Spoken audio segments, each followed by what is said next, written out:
Okay guys, time check, 7 AM na po. Dito pa rin tayo sa may Camarines Sur, dito sa may Painam, Caramoan. Ayan, dito sa Residential de Salvacion Annex. Dito tayo nag-check-in. Papakita ko muna sa inyo yung kwarto natin bago tayo umalis.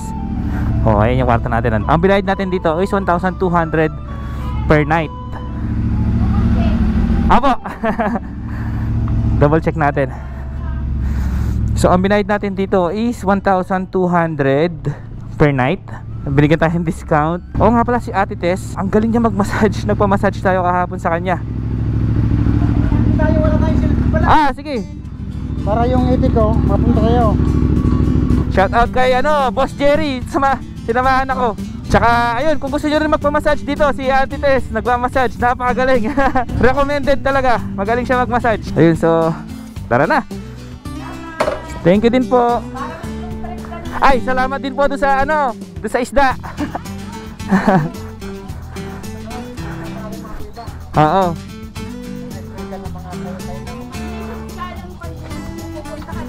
Opo. Ay, ate, wait lang, yung pala, yung number mo. 0907 19 17 930. Ayan po yung number ni Ate Tess sa mga gusto pong pumunta dito sa Caramoan at mag-island hopping, ha. Message nyo lang po si Ate Tess. Siya na po bahala sa inyo nun. Sige po, salamat din po.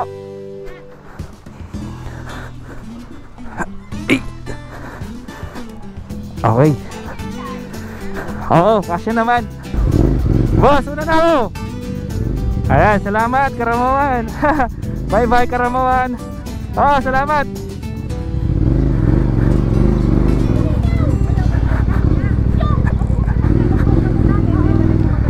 Boss, makikiraan po. Sir.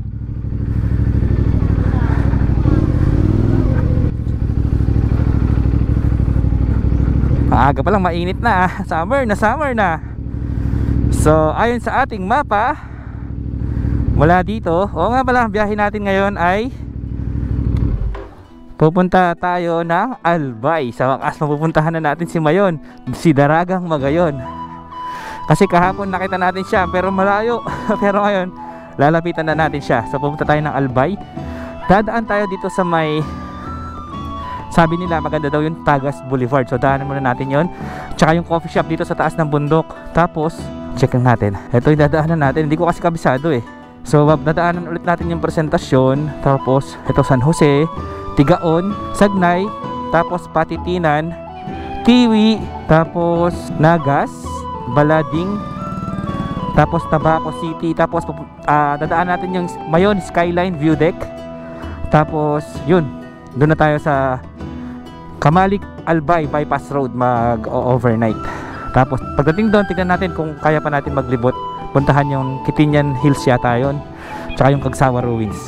So abangan nyo guys. Kaya tara, samahan nyo ako sa aking adventure dito sa Bicol. Day 5 na po natin ngayon. So let's go. Sobrang nag-enjoy ako dito sa Caramoan. Parang ayoko pa umuwi. Kasi ang dami pa palang pwedeng puntahan dito. Sabi ni Jerry, meron pa daw mga cave na sobrang laki daw. Sobrang lawak daw ng cave. Yun ang hindi ko napuntahan. Gusto ko pa naman sana puntahan yun.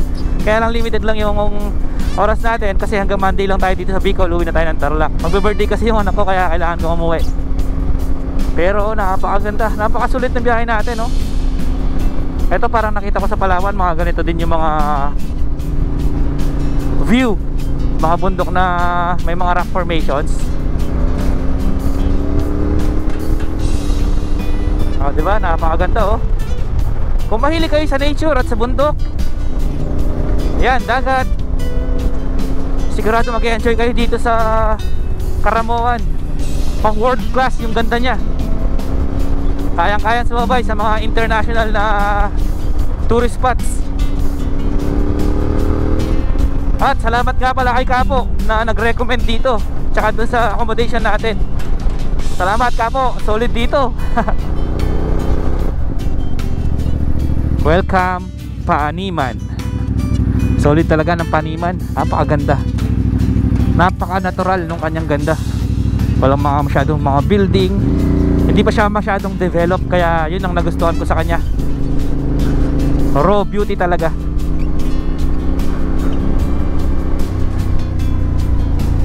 Ang ganda rin ng bundok na to, oh.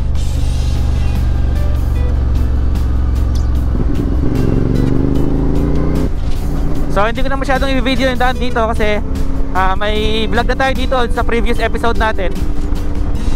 Yung video natin, yung buong daan papunta dito sa Karamawan, para di na masyadong humaba yung video natin. Sa dami ng karga ko kapag long ride, mukhang ganito yung kailangan ko, mga side panniers, ah. Tignan ko lang pag naman hindi pa kumasya lahat ng gamit ko dyan. Palagyan ko yata si Taguro ng ganyan, eh.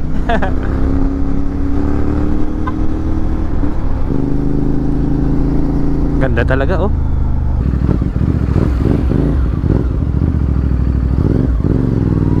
Silipin lang muna natin yung view bago tayo dumiretso. Sabi ko hindi ko napapakita yung daan, eh. Pero ang ganda kasi. Ayan, oh.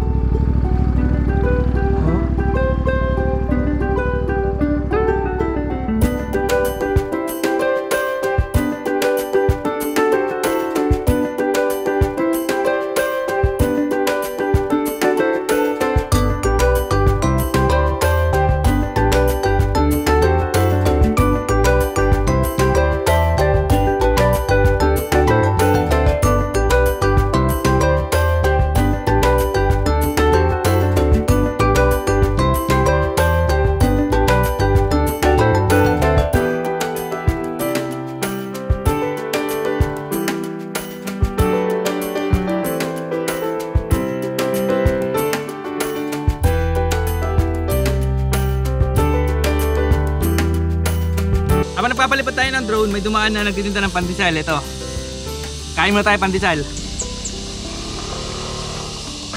7:39 AM po ang oras natin. Let's go.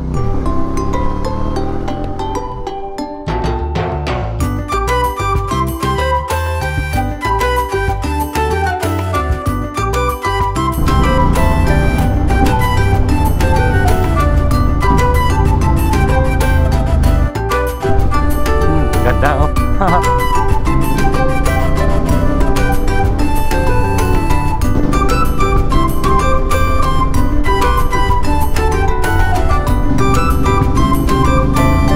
You are leaving Karamoan. Paalam, Karamoan. Dito napakaganda ng view dito, guys. Ito, pakita ko sa inyo. Ang taas natin. Tapos bangin magkabila.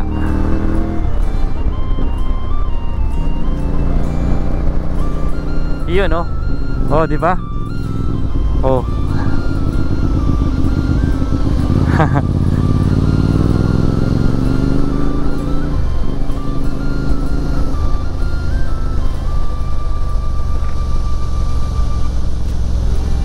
Oh, ito pa, oh.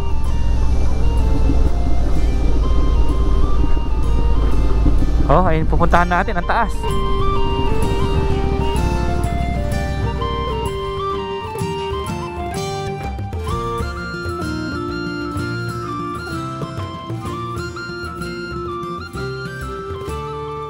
Ito sa'yo. Ito sa'yo, pambili mo candy na. Oh, namulog. Bye-bye. Habang nagpapalipad ako ng drone, pinapanood nila ako mag-drone. Tuwan-tuwa sila. Bigyan natin pambili candy. So tara, tuloy na natin. Masyado tayo nag-enjoy sa view. Napapatagal yung biyahe natin. Bye bye. Bye bye.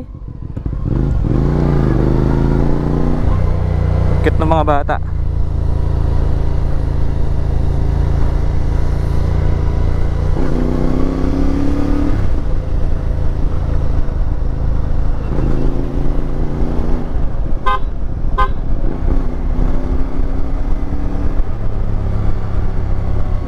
Hi. Hello. Eto, nakita ko sa drone shot to, eh. Matarik to, eh. Naliko-liko. Eto.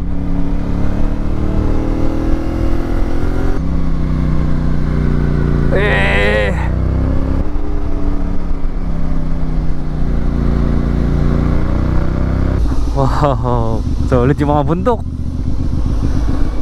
Ito yung sinasabi ko na sa gitna, bangin dito sa kanan tsaka bangin dito sa kaliwa.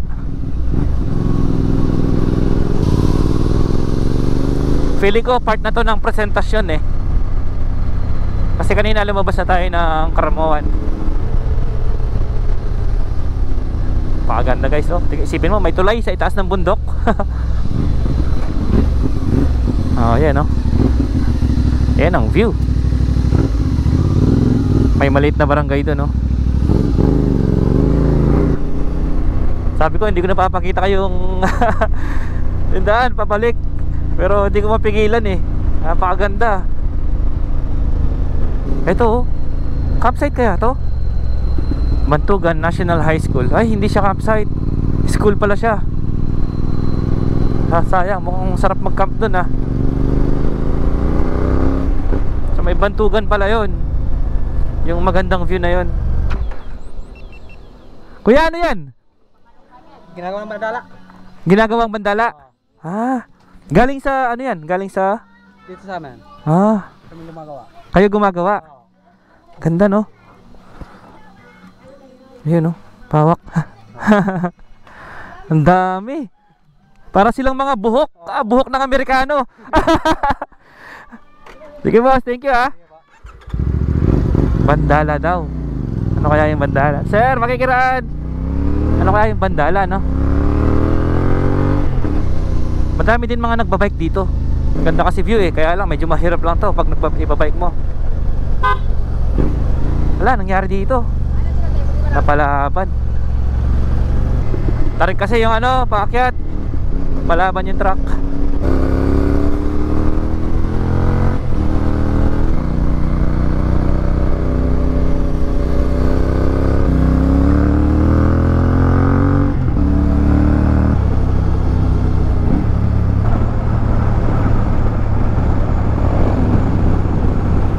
Wow.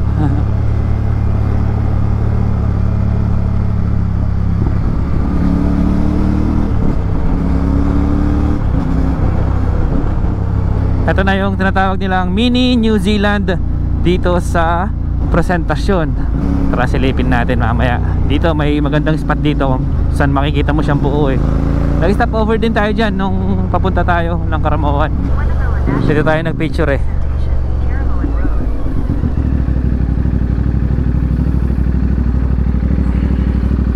Ay, ang dami naglalaba oh sa ilog. Pakita ko lang sa inyo na. Oh, ayan oh. Dami mga naglalaba. Hanggang dun sa ilalim ng tulay. Tapos, napansin ko doon pare-pareho yung mga bahay, yung mga bubong ng bahay. Bakit kaya no? Ano yan? Subdivision? Or NHA? Mga pabahay? Ganda no? Baba tayo, pakita ko. Ayan, pakita ko sa inyo yung drone shot natin dito nung papunta tayo ng Karamoan. Tara, let's go. Baka di tayo makarating ng Albay, kaka-stop over. Ang ganda naman kasi talaga. Siyempre hindi naman natin alam kung kailan tayo makakabalik ulit dito. Kaya ninanam naman natin yung view. Ang layo eh. Shout out sa mga taga-presentasyon. Ito meron silang view deck dito sa presentasyon no? I love presentasyon, Barangay Santa Maria, Poblacion. Dito madami nagpipicture. Nakita ko nung papunta tayo sa Karamoan. Ito na yung dagat.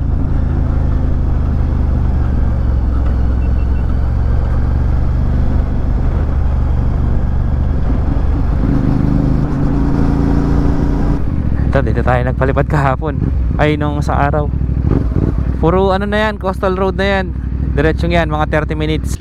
Kain muna tayo pandesal.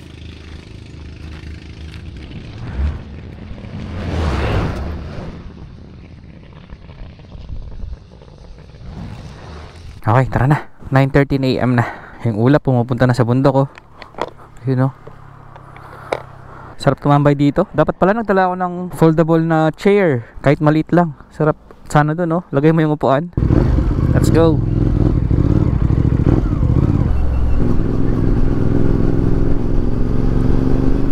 You are leaving presentasyon. Ang laki din pala ng presentasyon. I mean ang haba. Lagonoy na siguro to. Tumakas na tayo. Kinahulugan. Ito yata yung may falls eh. Ito nga yung may falls. Ayan oh. Welcome to Kinahulugan Falls, the most visited Kinahulugan Falls. Hindi na natin papuntahan yung falls kasi 9:30 na, baka gabihin tayo. Pero sabi nila malapit lang daw to mula dito sa highway yung falls. Dito siguro yun. Puntahan ba natin o hindi? Mukhang negative na, 9:30 na eh. Tara na, kasi lilibutin pa natin yung Albay. Kung mag-falls kasi tayo, ang dami rin nating gamit na kailangan dalhin. Kasi may dala tayong Sony camera, may dala tayong laptop na hindi natin pwedeng iwanan sa motor. May nakita tayong gasoline station. Tara, balik tayo, balik. Ito, full tank kuya, premium. So ayun, anong pinagas natin is 812.81 pesos or 12.73 liters. Pang-apat na pagas na yata natin to. So nandito pala tayo sa Governor Felix A. Fuentabella National Highway. Yun pala yung daan na dinaanan natin kanina. Parang nagutom ako ha. Dapat yata kumain muna ako. Sabi kasi ni Ate Tess, kain muna ako, pero nag-energen lang ako. Hindi talaga kasi ako sanay mag-almusal. Busog na naman si Taguro. Nakalagay dito pag full tank siya, kaya pala niya hanggang 402 kilometers or 400 kilometers ang kaya niyang takbuhin. Meron daw magandang view dito na coffee shop yata. Nakalimutan ko yung pangalan, Tierra Altas, parang gano'n. Mamaya makikita natin. Maganda daw yung view doon eh. So daanan na natin. Lapit na lang siya, 6 minutes. Uy, eto na yung man-made forest. Oh, diba? Ganda dito. Grabe, punong-puno yung jeep oh. Dami nilo sa taas oh.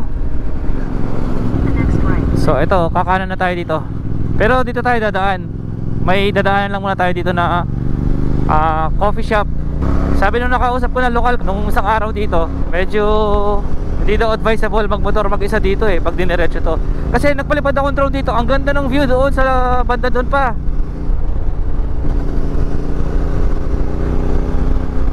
Kaya gusto ko sana puntahan. Kaya lang sabi nga nila yun, wag daw. Hindi daw advisable kung mag-isa lang ako. Tapos nakita ko sa map may mga falls pa, parang twin falls ganun.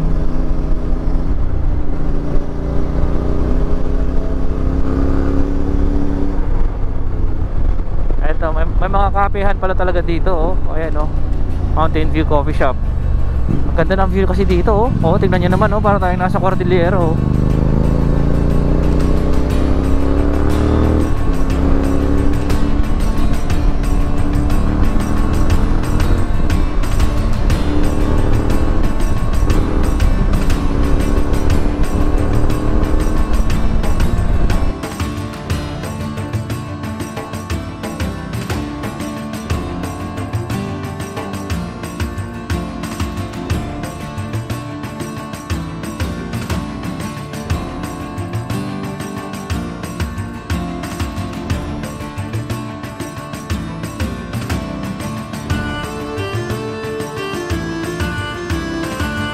Ito na yata.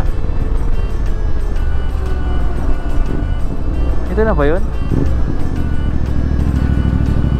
Ay iba, kung mga kubo pala to. Ganda guys oh.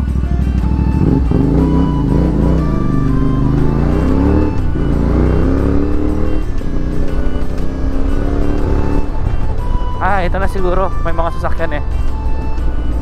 Ah, madaming tao pala dito. Dami pala talaga nagpupunta dito kahit weekdays.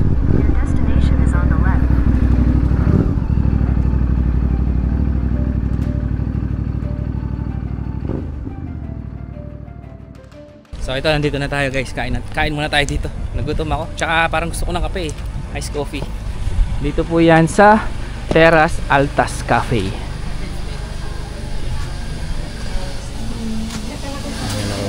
Hello. Atong view dito. Ay, maganda pala talaga. Ay, ang ganda guys.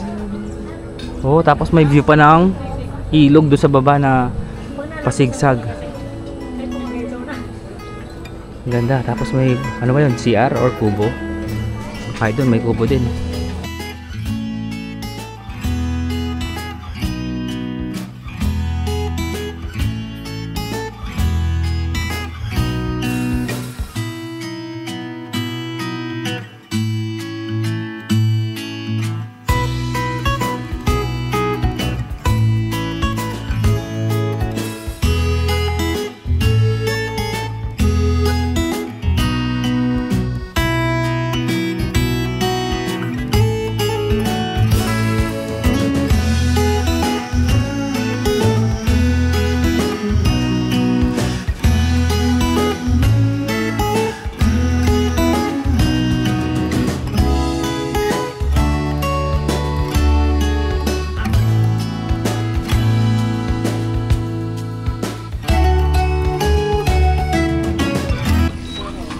drone ko pumasok sa ulap.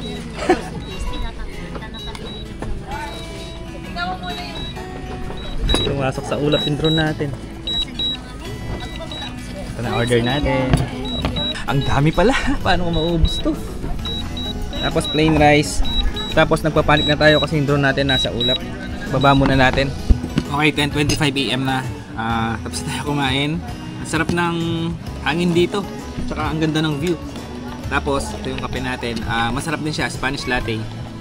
Lahat ng kinain natin is 400 plus. Pag mag-isa lang kayo, kayong order ng sinigang na a la carte. Ito, kasi ang dami pala. Halos di ko maubos. Pero naubos natin. Tapos dun sa baba, meron silang spot dun kung saan pwede ka mag-picture.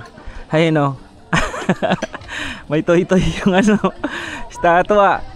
Tapos dito may mga alfresco din dito sila dito sa ilalim. Tapos hindi ko alam ano. Ate, ano po mga ano yan? Mga tanim na yan? Kalamansi. Kalamansi po. Meron silang kalamansi farm dito. Tanglad. Tanglad meron din. Yung may puti. Tapos ate, pwede mag-overnight dito o ano lang? Restaurant lang po ano? Ayun, restaurant lang daw siya. Campsite, wala po. Wala po siyang campsite. Wala din. Para masarap mag-camp dito kasi malamig yung ano hangin. So tara na. Malayo-layo pa tayo. Oo nga pala, nag-serve din sila dito ng mga pansit, mga silog, mga pizza, iba-iba, madami sila. Madami silang sineserve dito. Ito yung loob Ay, loob. Gusto ko talagang puntahan yun yung diretso doon. Ang layo pa pala niya. Napalipad tayo ng drone, nakahaba pa pala. Tapos nakita ko meron pang isang maliit na parang barangay doon or village doon sa malayo. Siguro mga ilang kilometers pa yun, mga 30 kilometers. Tapos yung daan paakyat siya sa bundok. Okay guys, tapos na tayo dito sa Tierras Altas. So next naman natin, punta na tayo ng Kamalig. Pero bago yon, daanan muna natin yung Tagas Boulevard at saka yung Mayon Skyline. Let's go!